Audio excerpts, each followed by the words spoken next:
Hi everyone. Thank you for having us over here. So basically we'll talk about the hidden cost of content moderation and data work, data labeling, sorry, and we'll give you like lessons from the global south, us coming from the African region. Yeah, so we both come from the data work on the content moderation field. I am a former content moderator from TikTok. He used to do content moderation for ChatGPT, so he was the one who was feeding the language that ChatGPT uses, and I was the one who was making sure that content on TikTok is perfect for the general users. And if you look at the work that we do, it's mostly outsourced. Not the parent companies, they're not the ones who are doing this work, they outsource that work to third-party companies that eventually do not provide the adequate working conditions for the workers that do this important job. And majority of this work is basically found in Kenya, India, and the Philippines. Kenya is very unique in this aspect because most, if not all, of the African countries, 50-something of them, sorry, my geography teacher, they usually come to Kenya to come and do the moderation work. So we have a large number of foreign nationals from Africa coming to Kenya to do this delicate work. And like I said, these workers face poor pay, bottom of the barrel working conditions, and psychological issues that we come about when we are doing this work. Yet our role in this critical fight is usually not well taken care of. Most data workers are not told what tools they are training, and unknowingly build models that let us spread misinformation. If you look at the deep fake platforms or the apps that heavily rely on deep fakes, they do not tell the worker that you're coming to moderate or you're coming to label data for deep fake. There's a way they'll package it. Because of time I can't explain so much, but there's a way they'll package it, and then you will be labeling data, or you'll be feeding data to that deepfake app, thinking that you're doing like a normal job, but that's not the case. And if you would have known that you're doing that, obviously you would have refused to do that work. AI models amplify false narratives when trained poorly, when trained on poorly labeled data. And if you look at the workers, obviously, overworked and underpaid annotators rush through tasks, and this usually leads to a heavy influx of inaccuracies of the data that is being shared. And something that we came to find, that's why we had this connection, is that most of the content that we used to moderate back at home, we had some content that was coming from this region in India. So, and in India, the context in itself is heavily marred with the child sexual activity. Sorry, I think trigger warning, I don't know. Yeah. So let me try, because as a content moderator, we weren't, we're open to everything, but I'll try to be a little bit trigger warning. So child sexual activity was heavily coming from this region. Things to do with gender-based violence, so we used to moderate it. Obviously, we don't understand Hindu, we don't understand some of the dialects, but we are being told to only do the video and don't mind about the language. So that's how the connection came. And tech companies usually prioritize cost-cutting measures in the work that we do. That's why they outsource. And when you outsource this work to a third party or to an outsourcing company, for them it's maximizing on the profit.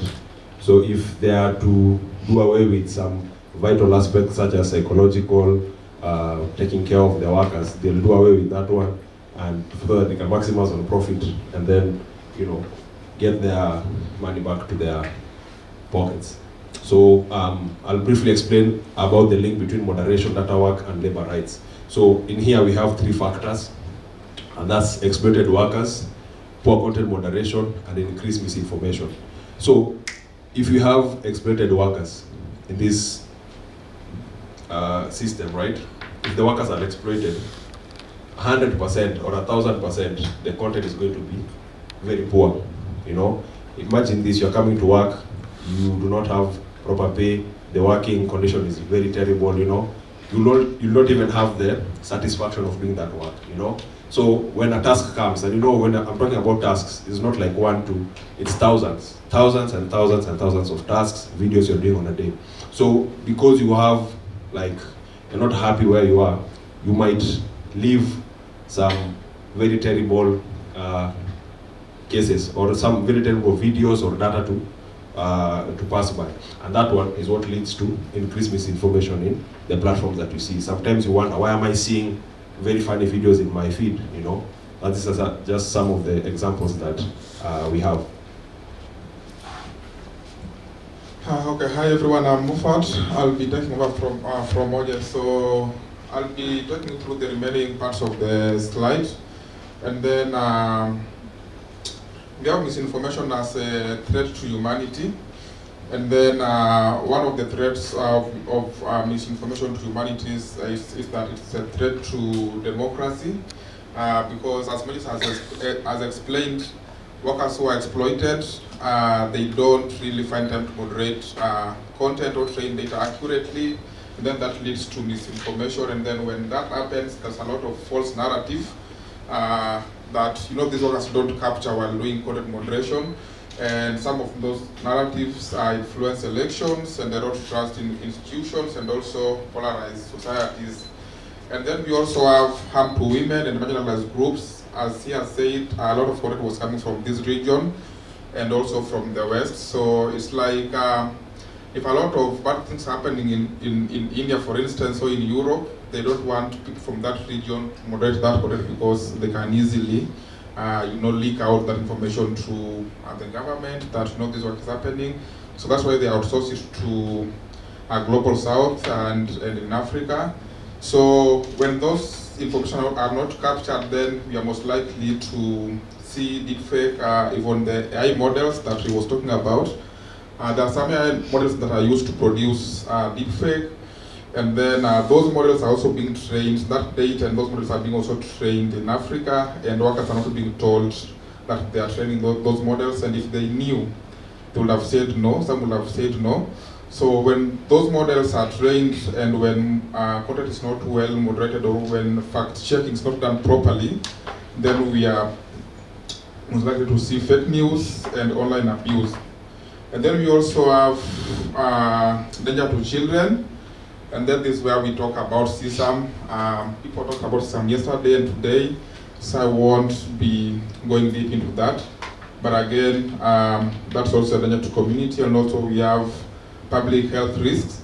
And then so when we are training models, we also trained medical models that are used to do some medical stuff. So when that data is also not trained accurately, these tools are not accurate enough to perform their work accurately. And then also, there is a lot of misinformation that, those workers don't really capture, and then they go out to the public. And then we also have violence and radicalization. So there are also models that are used to commit war crimes. For those one about the war between Israel and Hamas, there were tools that were used. It's called geotagging, where you tag buildings that are targeted by Israelites. So that data is supposed to be labeled by data workers, and we were doing this work.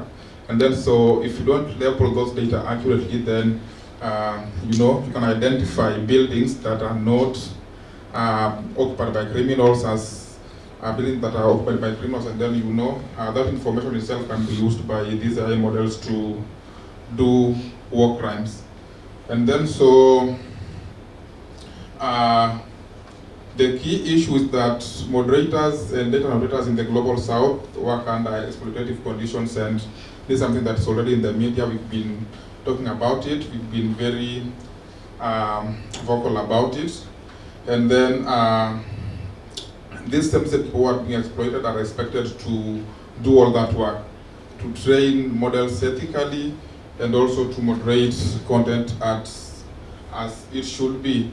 And then so out of all that experience and what we are talking about now, Mojes, myself, and some of our colleagues in Kenya, we are organizing workers to be against exploitation, and also to to fight for their own rights to ensure that everything else is done accordingly, and work is moderated the way it should be, and also data is labeled accurately to prevent some of this stuff. So, yeah, through this we are also running a campaign that's called African Tech Workers Rising. We want all tech workers across Africa and also in the global south to be united and to say no to some of these poor working conditions that spread or contribute to misinformation.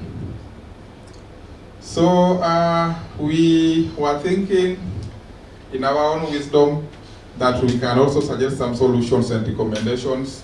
And one of those solutions and recommendations is that AI should be developed with fair wages and humane working conditions. That's self-explanatory. I think exploitation of workers is also not just in Africa, it's also happening in this region and also in the US, because I've had a chance to talk to data workers in the US, and they're also just raising the same complaints that we are raising in Africa. And I've also talked to data workers in India. The complaints are the same, or the concerns are the same. And then AI human collaboration instead of full automation. So people do say, or people do believe that content moderation or data labeling can be done fully by AI. And then when they do that, AI can label a lot of data, and then they bring in people to do fact checking or to check this annotated data. And what we've realized is that AI is like 98% wrong and 2% right. So if it's a content moderation that's being done by AI, or if it's fact checking that's being done by AI, if you're fact checking, you'll find that AI has done 98% mistake, or if it's data that's annotated by AI, you'll find that it's 98% inaccurate. So if it's data to be labeled, you have to delete the entire tags from that document, and then you tag it afresh. And if it's fact checking, you have to do everything afresh. So the notion that harmful content can be done fully by AI, that's a very big lie. And also people believe that AI can be doing annotation. That's not true. So I think there have to be that collaboration, but most of the input should be made by humans, not AI. And then we also have the issue of transparency. So if workers know the models that they are training, some of these models that are used to even mimic sounds of people. I've heard of cases where someone mimics a voice of a person and then calls that person's dad and say that your son is arrested and we want you to pay some cash for him to be released immediately. And then those scamming stories of scamming. So if workers can be told that if they can have that information that this is the tool you are going to train and this tool is going to do this and that, people will say no to building such kind of technology. And then we have the issue of governments.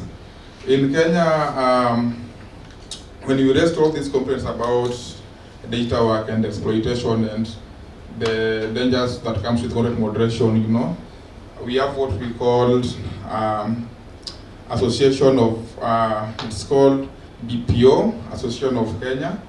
That's it's like a collaboration between heads of BPOs. So when workers raised these issues, they collectively went and talked to the government, and the government is now changing laws.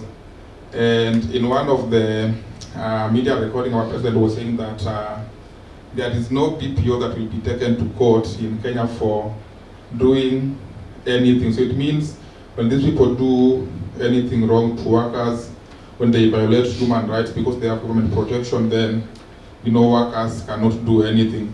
So ideally the government was changing laws to protect the BPOs in the name of making more profits. It's like most of the governments, instead of protecting workers, they are protecting investors. Okay, this is just a conclusion, and then that's the end of our presentation. Thank you.